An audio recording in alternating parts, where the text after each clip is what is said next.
Hi, this is Indranil and you are watching Business Bites in our channel The Spotlight, India's first online business news channel.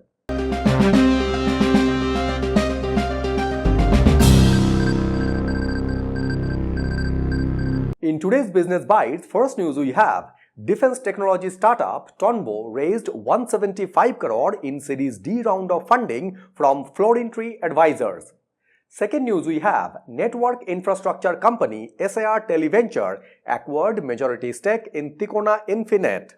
Third news we have app-based bike taxi services banned in Karnataka now when the operators got 6 weeks ultimatum. Fourth news we have Swedish private equity firm EQT is planning to launch IPO of 4,000 crore for its portfolio company Strave in India. And fifth news we have Flipkart Internet secured 3,248.9 crore of internal funding while Pratilipi closed $20 million funding round.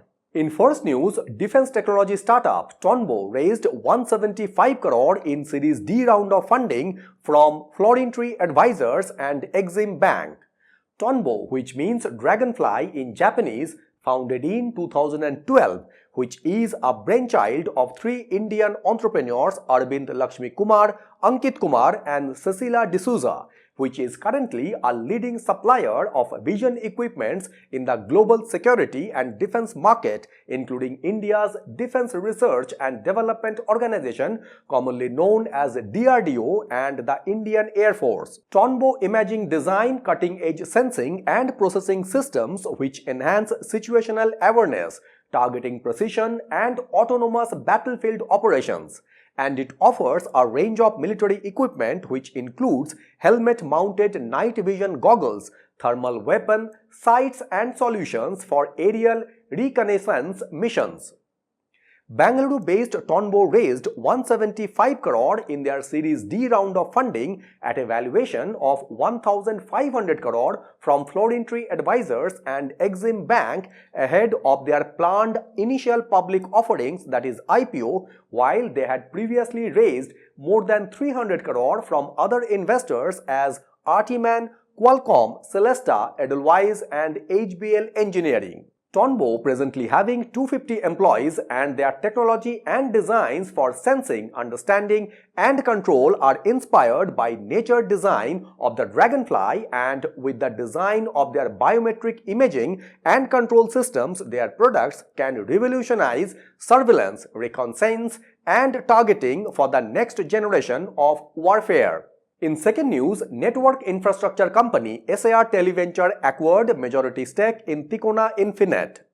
The home broadband space in India has been seeing a disruption following the rollout of fixed wireless access, which are cheaper to deploy than optic fiber, and that is pushing smaller ISPs at a large extent as they are facing erosion of revenues and margins in their fight to compete in the internet space, as ISPs are also facing challenges on capex limitations, high subscriber churn and difficulties in achieving economics and scale.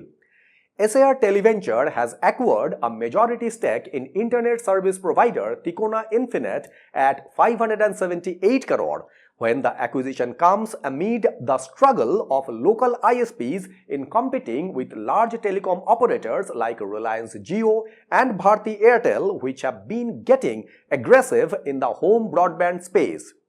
With this acquisition, SAR Televenture will gain a foothold in the enterprise broadband segment and will become the third largest in this segment.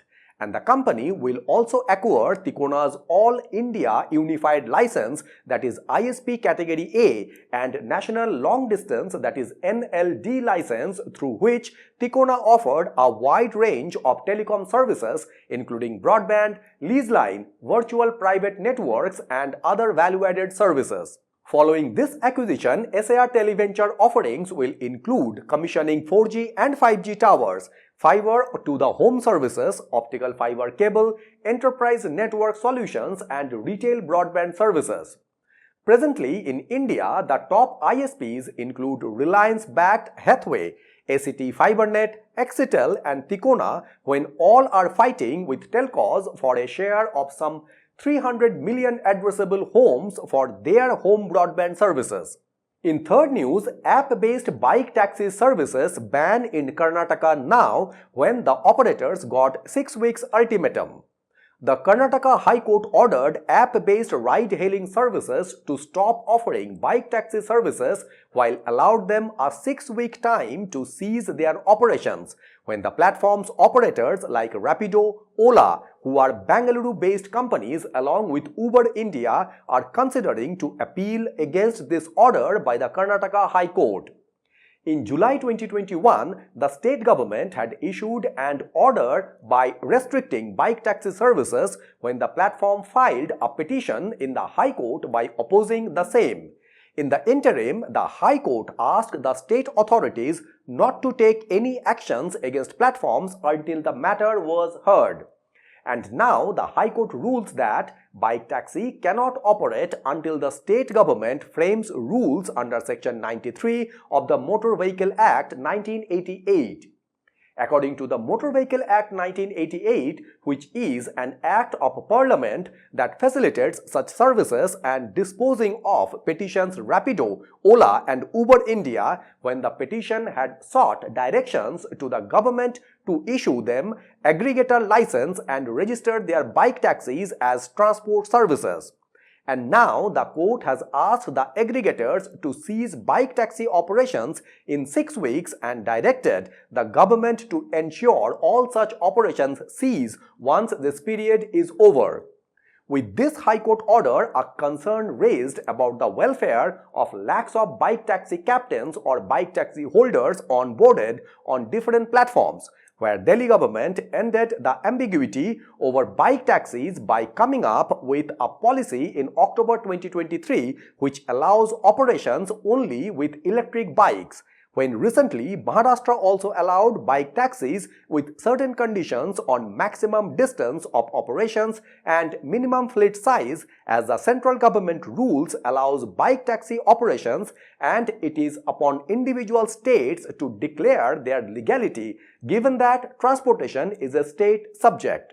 In fourth news, Swedish private equity firm EQT is planning to launch IPO of 3,500 crore to 4,000 crore for their portfolio company Strave in India. Strave is a Singapore-based professional services and content technology company with over 18,000 employees. The company originally founded in 1980 in the Philippines when in August 2021 Equity acquired a majority stake in Strave from Partners Group at a valuation of $1 billion.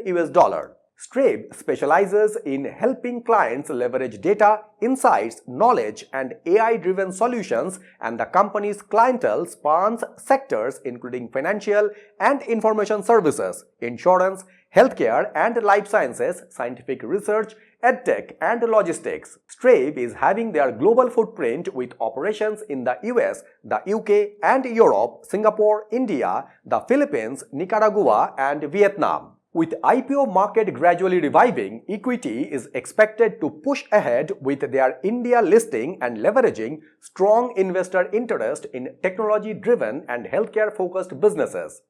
Equity is having a significant presence in India with their investment in companies like Vatusa, Sagility, O2 Power, Indiam Software, Indira IVF, IGT Solutions, Credila Financial Services, Cytias Tech and AIG Hospitals. Equity had also planned an IPO for Indira IVF by filing a draft red herring prospectus confidentially with market regulator SEBI in February this year for a 3,500 crore public issue, what the company withdrew last month and is now planning to refile them. And in fifth news, Flipkart Internet secured 3,248.9 crore of internal funding, while Pratilipi closed a $20 million funding round. Flipkart Internet, which is the marketplace arm of the Walmart-owned Flipkart, has secured 3,248.9 crore in internal funding from the Singapore-based partner entity, and this comes after the Singapore holding company infused 924 crore in January 2024 and 1,421 crore into Flipkart Internet in two tranches in March and April last year. Flipkart Internet has reported a revenue of 17,907.3 crore in financial year 2024, which is nearly a rise of 21% year-on-year, while they narrowed their losses by 41% to 2,358 crore. On the other side, Bengaluru-based Krafton-backed digital storytelling platform Pratilipi has closed a $20 million funding round at a lower than expected valuation of $100 million. However, during market boom period of venture funding in 2021, Pratilipi has raised $48 million from Krafton at a valuation of $265 million. In the latest round, Pratilipi has raised $20 million in primary capital, where the money has been given to the startup against issue of fresh shares, while the remaining $8 million has been through secondary deals, which will provide an exit to the company's Chinese investor Kuiming Venture Partners and Shanwei Capital. So these were the top 5 business news from Business Bytes in our channel, The Spotlight, India's first online business news channel. So thank you very much for watching Business Bytes and signing it off.